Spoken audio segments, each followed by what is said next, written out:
বন্ধুরা সবাই কেমন আছো? বন্ধুরা আজকে তোমাদের আপন মায়ের সাথে রাতে কাজ করার অসাধারণ একটি সত্য ঘটনা বলবো। গল্পটি শেষ পর্যন্ত শুনলে তোমরা বাধ্য হবে হাতের কাজ করতে। না হলে সবাই আমাকে কাজ করে দিয়ে যাবে, আমি বাধা দেব না। আমি হাসান। কলকাতা থেকে দূরে এক অজপাড়াগাঁয়ে আমি আমার বাবা আমার সাথে থাকি। আমার বাবা একজন ব্যবসায়ী ও গ্রামের চেয়ারম্যান। বয়স ৫৫। আমার বয়স ৩৩। ১৫ বছর বয়সে আমার বাবার বিয়ে হয়েছিল। আমার এখন বয়স ১৮। আমার মায়ের নাম তানিয়া বেগম, আর ৫ গ্রামের মেয়েদের মতো কিন্তু খুবই লাজুক ও বোকা। আমাকে জ্ঞান হওয়ার পর থেকে এখনো উঁচু গলায় কথা বলতে শুনিনি। আর বাবাকে তো বাঘের মতো ভয় পায়। আমি খুবই ভালোবাসি বাবাকে। আমরা তার চেয়ে বহুগুণ ভালোবাসে আমায়। আজ পর্যন্ত কখনো কড়া গলায় আমায় কিছু বলেনি। মা একটা সময় ভাবতাম অন্যরা আমার কাছে বোকা বাস আসন পায়, কিন্তু আমি পাই না কেন, কিন্তু এখন ভালো লাগে। যাই হোক, আমার আম্মা পৃথিবীর সবচেয়ে সুন্দরী বললেও কম হবে, কারণ আমার বয়সী একজন নারী আমার সমান সন্তানের এত কম বয়সে জন্ম দিলে শরীর ভাঙার কথা। কিন্তু মা সামান্য তা হয়নি। বাড়ির সব কাজ আমরা একা হাতে সামলাই। তবে ধানের বোতলে একজন কাকি এসে সাহায্য করে আমাকে। যাই হোক, আমার আম্মা বাড়িতে সালোয়ার কামিজ আর সুতির শাড়ি পরেন। আমার বাড়িতে এবং বাহিরের সব সময় নিজের পোশাক নিয়ে সংবেদনশীল। কখনো বাড়ির বাইরে যায় না। একান্ত প্রয়োজনে আব্বা নিয়ে না গেলেও বোরকা পরে যায়। আর বাড়িতে সর্বোচ্চ হলেও না বুকে গুলি কোমরে বেঁধে নেয়। আমার কাছে আমার সৌন্দর্য হঠাৎ করে প্রকাশ পায়। একদিন রাতে প্রস্রাবের চাপে ফেলে উঠে বাইরে যায়। আমাদের টয়লেট ঘর থেকে একটু দূরে। আব্বা আমার ঘরের সামনে দিয়ে যেতে হয়। তো আমি তাদের ঘরের সামনে আসতে একটা শব্দ পেলাম। শব্দটা বুঝতে পারছিলাম না, তবে আমাদের ঘর থেকে আসছে। ভালো মন্দ বিচার না করে কৌতূহলী হয়ে এগিয়ে জানালার কাছে এসে দাঁড়াতেই শব্দ কিসের বুঝতে পারি, কাঠের খাটের খচখচ শব্দ হচ্ছিল। আমার বুঝতে বাকি নেই কিসের কারণে শব্দ। কখনো আব্বা আমাকে খারাপ নজরে দেখে নিন, কিন্তু কেন জানি না সেদিন আমি সব জেন গুলিয়ে ফেলি। জানালায় হাত দিয়ে দেখি বন্ধ ভিতর থেকে। তাই হতাশ হলাম। কিন্তু হঠাৎ নজর পড়ল জানালার পাশ দিয়ে টিনের জোড়ায় কিছুটা ফাঁকা দিয়ে ভিতর থেকে আলো আসছে। আমি তাড়াতাড়ি চোখ রাখি তাতে। এরপর যা দেখলাম তা ছিল আমার রক্ত গরম করা দৃশ্য। আমি ওটা ভুলে প্রচণ্ড প্রস্রাব পাওয়ায় দৌড়ে টয়লেটে যাই। প্রস্রাব করে এসে আর একবার চোখ রাখলাম, কিন্তু এবার মনে একটা বজ্র পড়ল। আমার উপর এখন আবার শুয়ে আছে, কিন্তু আমার চোখ দিয়ে টপটপ করে পানি পড়ছে মাটিতে। এটা দেখে আমার বুকে প্রবল আঘাত পেলাম। আমার কাছে কেন আমাকে প্রথম কাঁদতে দেখে আমার অস্থির লাগছিল।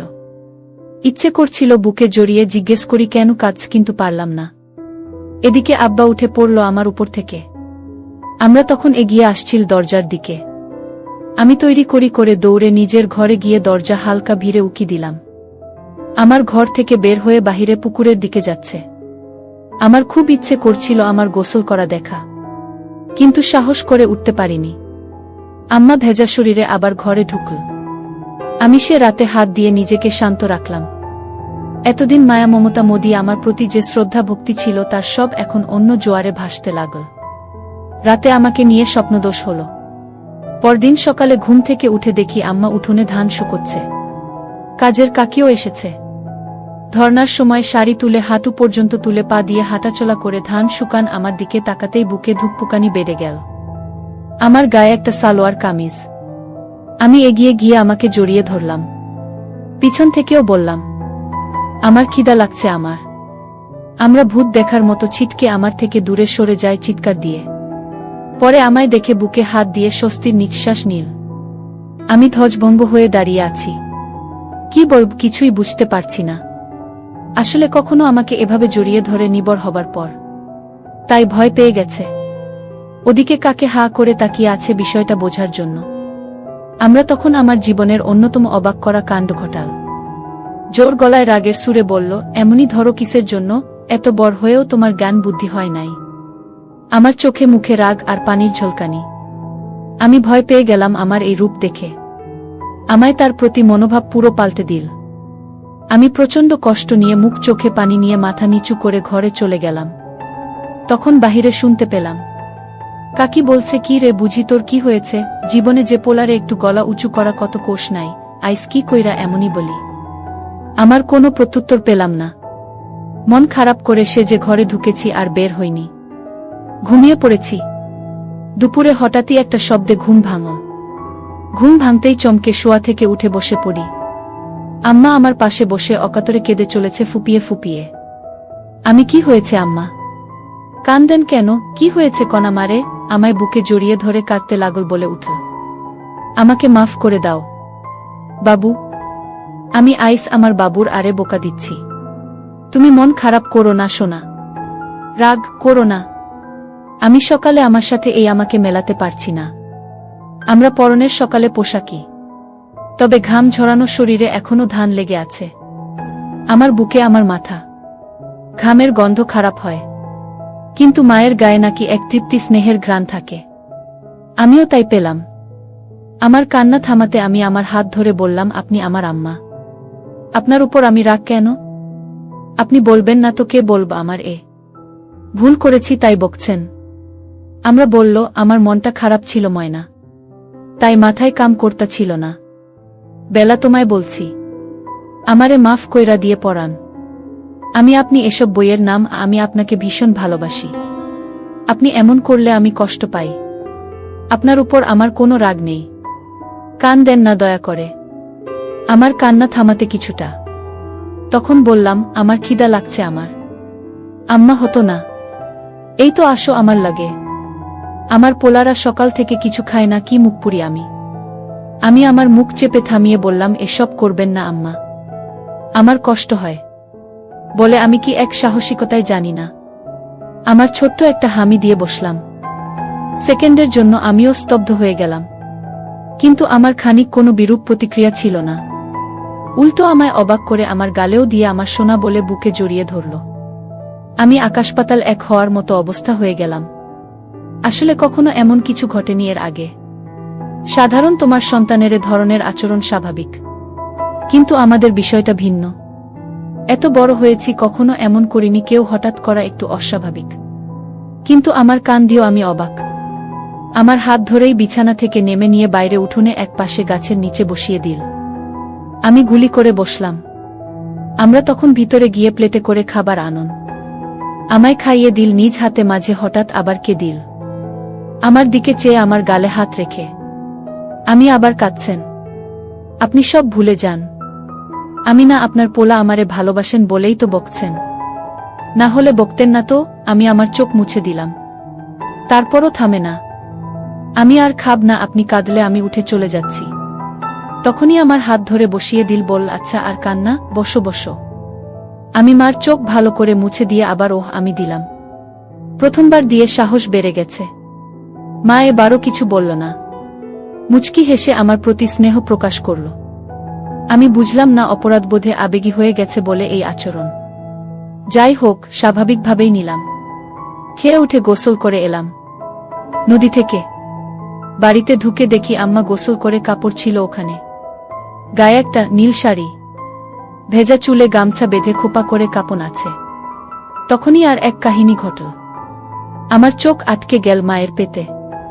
জীবনে মার দিকে এভাবে তাকায়নি বলেই হয়তো এত সুন্দর আমার নজর এড়িয়ে গেছে এতদিন। আমি তাকিয়ে আছি এক ধানে পেটের দিকে। মা তখন আমায় দেখে ফেলে ও তাড়াহুড়া করে পেট ঢেকে ফেলে।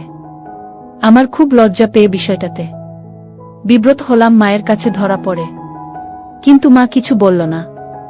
কয়েকদিন চলে গেল। হঠাৎ আরেক দিন রাতে উঠেই টয়লেটে যায়। তখন আবার আমার কণ্ঠ ঘাটের কোচ শব্দ পেয়ে থমকে যায়। কেন জানি না, ভুলে গেছিলাম এই বিষয়টা। এই দুর্দিনের কথা ভেবে নিজেকে একবার গালি দিলেন কেন দেখলাম না। রীতিমতো জানালার পাশের ফাঁকা চোখ রাখতেই আবার সেই দৃশ্য। আমার চোখে মুখে ঠিক আগের মতোই নীরস জানি, একদম নিস্তেজ লাশের মতো পড়ে আছে। আর আব্বা আপনার মনে কাজ করে চলেছে। আমি আর সামলাতে পারলাম না। ওখানে হাত দিয়ে শান্তি করে নিলাম। কাজ শেষে আব্বা আগের মতোই উঠে দাঁড়িয়ে যায়। আমাকে দেখে আজ এক প্রকার রাগ হলো। কেন এই বুড়ো যে আমার মতো এক রূপবতীকে পায় তা আমার বুদ্ধিতে আসে না। এই বুড়োর সাথে এমন মেয়ে বয়সী নারীকে মানায় না। থলে থলে ভুড়িওয়ালা পেট নিয়ে কোনো লাভই হচ্ছে না। তা ক্লাস 1-এর বাচ্চাদের ও বুঝতে বাকি থাকবে না। আমার খাট থেকে নেমে আঁচল ঠিক করতে লাগল। আমি বুঝলাম বের হবে, তাই দ্রুত ঘরে গিয়ে দরজায় উকি দিলাম। আমরা দরজা খুলে বের হলো। দরজা খুলে হঠাৎ কেন জানি না থেমে গেল কিছু সময়। এরপর হঠাৎ মুচকি হেসে মুখটা লাজুকতা করে হাতে থেকে লজ্জা প্রকার দিল। আমি বুঝলাম না কেন এই কাণ্ড। মাত্র যে নারী তার অপূর্ণ কর্মকাণ্ড সেরেছে, সে কিভাবে এমন খুশি। যাই হোক, 7-5 ভাবতে ভাবতে আমার আসার অপেক্ষা করছি। দেখি আম্মা বাথরুম থেকে ঘরের দিকে আসছে। এমন সময় আমার চোখ উল্টে যাবার জোগাড় হলো আমাকে এই অবস্থায় দেখেন। আমি কখনো কল্পনাও করিনি আমার এরূপ দর্শনের সৌভাগ্য আমার হবে। উঠোনের বাতি জ্বলছে, সেই আলোয় আমার গায়ে পানির বিন্দু চকচক করছে হীরের মতো। হঠাৎ আমার ঘরের সামনে এসে থেমে গেল। আমার দিকে আমার মুখ আচমকা হাত তুলে আধমোড়া ভাঙার মতো করল, আর তার জন্য আরো ভাল লাগছিল। হঠাৎ আবার ঘুরে দাঁড়ালাম। এটা দেখে আমার ঘুম সারা বাড়ি অবস্থা। আম্মা ঘরের ভিতরে ঢুকে গেল। এদিকে আমার কি আর শান্ত থাকার জো আছে? আজও আমি হাত দিয়ে নিজেকে শান্ত করে নিলাম। সকালে উঠে দেখি অনেক বেলা, রোদের আলোয় ঘুম ভাঙল। উঠে বাইরে বেরিয়ে দেখি কাজের কাকি আর আমার গল্প করছে আর ধান সিদ্ধ করছে। আমি গিয়ে তাদের সামনে দাঁড়ালাম। কাকে বল, আপনি উঠছেন? এত বেলা কইরা কেউ ঘুমায়? আমি মুচকি হাসলাম। আম্মা জামানি হাত মুখ ধুয়ে আস, খাইতে দিই বলেই আমায় অবাক করে দিয়ে কাকে সামনে আমার হাত ধরে নিজের দিকে টেনে হামি দিল ও মাথায় হাত বুলিয়ে দিল। আমি অবাক, ওর সাথে লজ্জাও পেলাম। কাকির সামনে বলে, আমি চলে যাই, হাত মুখ ধুয়ে শেখাই। গ্রামে একটু ঘুরে বাড়ি এসে দেখি কাকি চলে গেছে। আমরা বসে আছে মাদুর পেতে। আমি, আম্মা এমনি কইরা মানুষের সামনে এসব দেন কেন? আমার খিলখিল করে হেসে দিল, বল, স্মরণ পায় আমার মানিক। কেন খারাপ লাগে? আমি খারাপ কেন লাগবে? কিন্তু মাইন সামনে এসব ভাল লাগে না। আপনি এমন করবেন না। আমার ইচ্ছা ময়নার করুন না। এখন কি খাইবা? আমি মনে মনে বলি, তোমাকে খাব, কিন্তু তা তো আর বলা যাবে না।